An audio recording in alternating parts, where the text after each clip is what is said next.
So one question I really wanted to ask you, because I get asked this quite a lot, and I wondered if you did. So if you could do this all again, or you could speak to your younger self, what would you do? Like if there's injuries, or the way you trained, or the way you ate, competed, anything. The Olympia gold medal,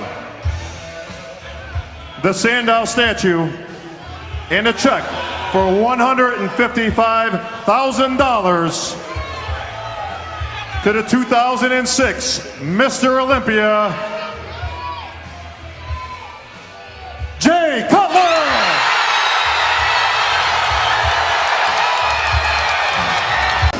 Right guys, welcome back to the channel. So as you can see, I am sat with someone who is a massive inspiration of mine, but not just to me, to many of you guys. 4 times Mr. Olympia, Jay Cutler. Thank you for having. So I just was finishing a workout in the gym right now, and you know, I caught this guy working out, and you know, he left. He said, I need to check out of the hotel, and he shot back down. He said, hey man, I want to grab a few words, because it's been a minute since we've seen each other. I mean, we spent some time in the past together.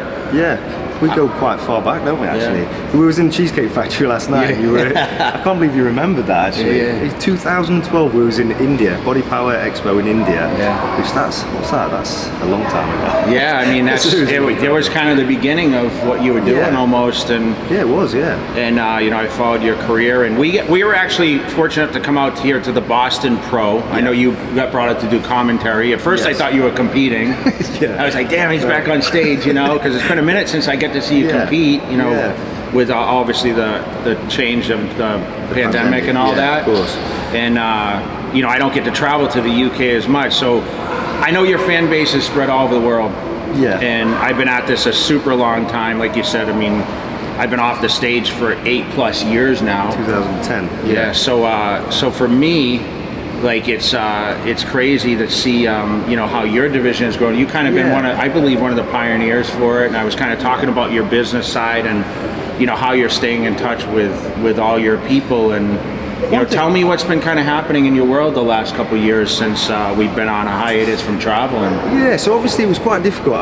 In the pandemic, obviously the whole world locked down, so I was kind of like, at home. And where were you training then? Because I know the UK was shut down. Yeah, so I was fortunate. I built a home gym, literally about a week before the whole place shut down. So I managed to get enough in there to be able to train. And I was fortunate enough to have a baby in lockdown, so that kind of changed my life massively. And I've kind of been hiding away, just being a father figure to him the last 18 months. But obviously in the background as well, trying to set up a few businesses for myself, but for him also. Obviously I've got mouths to feed now, which changes a lot of things. But so I've been focusing on the business side of it, but I wanted to come back out here to reignite that fire of competing again.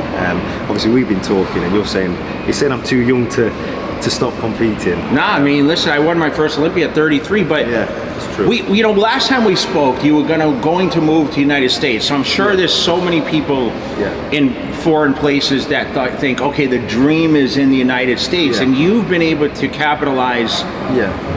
Even living in the UK, I know you came and you stayed in Florida for some time, about a year. But you made you migrated back to the UK, and you said you did it for family reasons and just the comfortability of what you did. Yeah, to be honest as well, the main factor was, like, you know, in bodybuilding, it's all about consistency, isn't it? And I was a bit naive. I came out to America 12 weeks before the Olympia, and I thought I was just going to drop into it and it becomes second nature. And obviously, going to Florida, the heat was quite a huge factor for me. I couldn't regulate. I was trying to put electrolyte, sodium in, and trying to manipulate a lot of my water levels, and I just couldn't seem to get to grips with it. And I took for granted cooking out of the same kitchen for the past 20 years, training out of the same gym, and having that family network so close to me. So after my placing, which wasn't the best, I must admit, I felt like, right, we need to get back to basics, back to what I know, which was getting back to the UK, obviously starting a family, but at the same time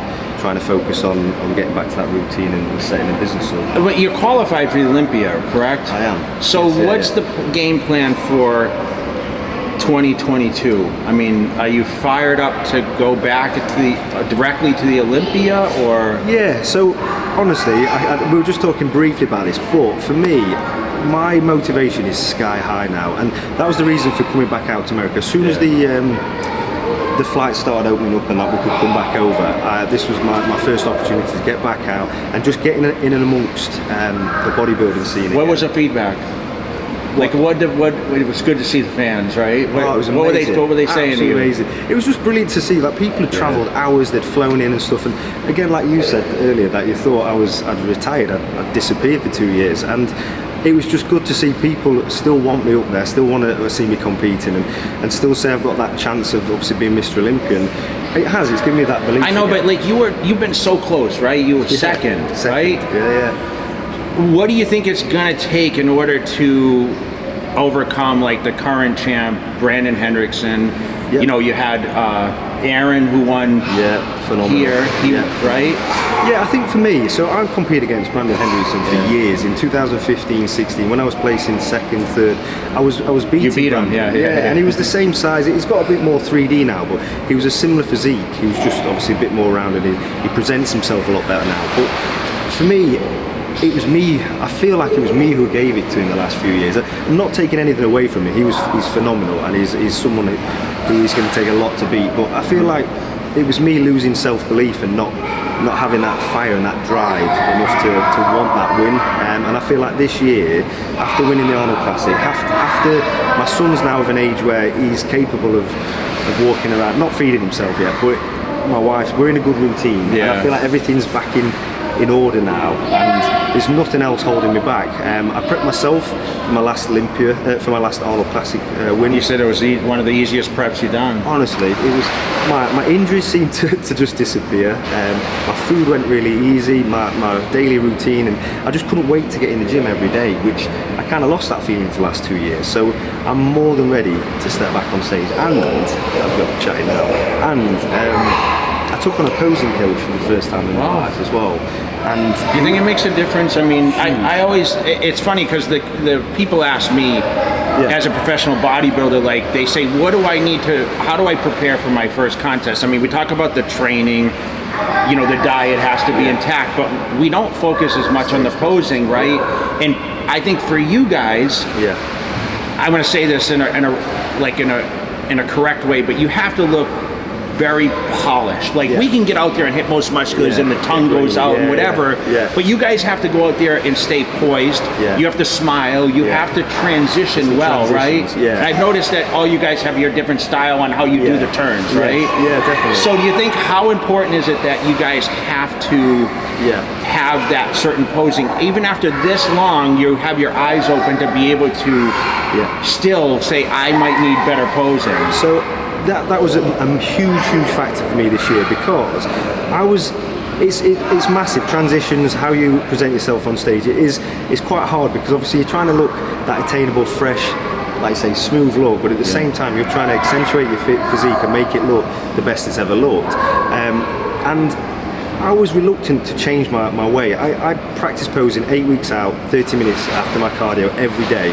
and I refused to change the way I was posing, because it was winning shows, and I was second in the world. I was Arnold Classic champion 3 years ago. So for me, I was like, I don't need to change anything. I was really resistant on it, and I was getting feedback, and I spoke to Tyler Mannion actually, and it was a bit more. He just said, like, your presence, the division's evolving, and I've kind of stayed in the past. Which I understood. So that was a turning point for me, and I spoke to Omar Ventura. He's on the West Coast, and he looks after a lot of the guys in the top 5 of the Olympia. So I listened to him, and it was unbelievable. And the feedback I've had, it changed my posing completely. Like it's very Americanized now, and it's very like. So there's a big transition in the division and presentation. Huge, yeah. In the last few years, it's astronomical. Because Steve used to say to us, he used to tell me, Jeremy, Jason Post, and all of us off, if we tried to stand off centre, it was always stand straight to camera or straight face. Well, you always had this famous pose, right? I mean, that was the best one out there. And that's what I love doing, because I like to show the taper and the symmetrical midsection, but they don't want that now. They want that kind of slight off centre, that elongated like oblique and tines, and try and get that the shoulder width illusion, which you have anyway, right? Yeah, so It was brilliant. I did it on stage and at the Arnold Classic, and it just felt amazing. And like I say, the feedback, even Steve said that's kind of what we were looking for and stuff. So I've got everything in check. It's just up for me to do it now. I've got no excuses now. Well, I look forward to seeing you up there, man. You know, it's always good. Like you said, you get some extra motivation. So if, you know, I always say people that when you're trying to get out of the same routine and you want to advance in what you do, sometimes you got to step outside your comfort zone, right? So you got on a flight, you came over here, you got back in the mix a little bit. I sense a little more extra motivation now. Massive. So I think maybe this is a kickstart you need in order to, you know, we all need motivation sometimes. So I know a lot of you guys watch the videos, or, you know, you follow the people that give you inspiration, and you say, I can never do this. I mean, we talk about coming from small towns. I mean, I just went and visited my mom yesterday for her 81st birthday, and like I came from a super small town. You mentioned, you know, you're more from the country also. Yeah, exactly. So you don't, you know, not everyone is just destined for greatness immediately based on where they come from. Yeah. I think as well, don't you think with the world, the social media, the power of social media, the world's got a lot smaller. Yeah, and listen, as a guy that was a magazine guy, I had to migrate to California from Massachusetts to be closer to the books to get the pictures and everything else, where now you can sit in your living room. I mean, we're sitting here poolside. If you guys could see the backside, you know, there's kids playing over here. And, you know, we're just chilling out. And I mean, it's freezing cold outside. It is. I'm not used to this, living in Las Vegas. It's 80 degrees there, so I'm flying home this afternoon. And, you know, I hope our words of our communication today give you some more motivation. Massively. Because I know a lot of you guys depend on this guy to give you guys that FaceTime and really give that motivation indirectly. And, you know, we appreciate all the responses and comments. And I depend on this guy for inspiration. No, so how does that work? It's all, we all kind of motivate each other, and we got to mingle with some of the greats this weekend. And that was it's always a huge opportunity. And it's unbelievable, like, because you can just have a few words and you're up there, sky high, motivated. And I said to my videographer and things like that, as soon as I'm out here, I just feel like on another level now. I can't wait to. I think I'm going to come out and do a few more trips out here before I lock it down. And tell everyone how many times you ate Cheesecake Factory while in the States. Didn't say that. Yeah. No, if everybody who's followed me in the past, you'll know, as soon as I step off stage, the first place I go with all my team is Cheesecake Factory. So I've only managed one because I had a bit of sickness when we got out here, but my videographer's done very well. He's had 3 or 4 So luckily the show's been attached to a Cheesecake Factory next door. True. The food was right here, but yeah, in fact, what did you have last night? I had chicken breasts, and I had cilantro rice, and I had a piece of low-calorie cheesecake. So now I actually trained fasted this morning. So my normal routine, any of you guys that might follow me, I get up every morning, I do fasted cardio. So I did fasted weight training this morning instead of cardio on the food I got late last night. You get a good pump? It was good. It was pretty good. Yeah, not bad. So I'm going to get right back to it. I had 2 days off. Even we do miss workouts. If you don't mind me asking, why have you transitioned to fast? Are you doing it quite a lot? No, I just do it like if I take in calories like the night before that I don't normally take in. We talked about it. I stay on a pretty stringent diet, so I just wanted to get some training in, and my flight is this afternoon, so I just want to make sure that, you know, I got some sort of workout because I'm going to land late tonight, and then I get right back at my normal routine in the morning. I was telling him my breakfast is pretty substantial. I ate a big breakfast still, very large breakfast. Honestly, guys, you don't understand his workload. He was just telling me just snippets of his week, and it is absolutely unbelievable. So this guy has got some serious work ethic. Yeah, I mean, listen, that's what we're driven for. I mean, without hard work and dedication and commitment and consistency, that's the one thing I can tell you, and I think you can attest for it based on our conversation, is the consistency and being able to adapt is the most important thing about being successful in everything that you do, not just your fitness journey, but you have to be consistent with the sleep pattern, the diet, the training, you know, and just the routine of, you know, trying to get better, and then of course being realistic. So I always tell my people, like, listen, take your pictures every week in the same place, you know, same lighting, same everything to see the progress, because sometimes you don't see that progress. So, you know, I do a lot of different, you know, challenges with people, and a lot of those are weight loss challenges, because that's what I think we face more than anything, especially after the pandemic, right? Yeah, definitely. So we give inspiration to those people, and I always talk about the consistency with that.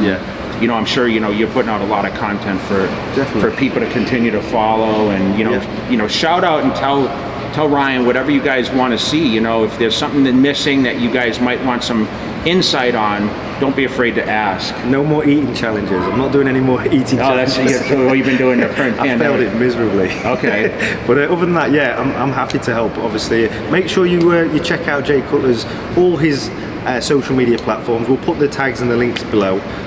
Thank you for watching this video. I really do appreciate it, Jay. You've been absolutely amazing. It's great to catch up, and you guys keep focused on your goals, and we'll be cheering this guy on in Las Vegas in December, man. I can't wait. I live there, so I'm going to be there right in the front row cheering this guy on. Let's go. Let's do this. Thank you for watching.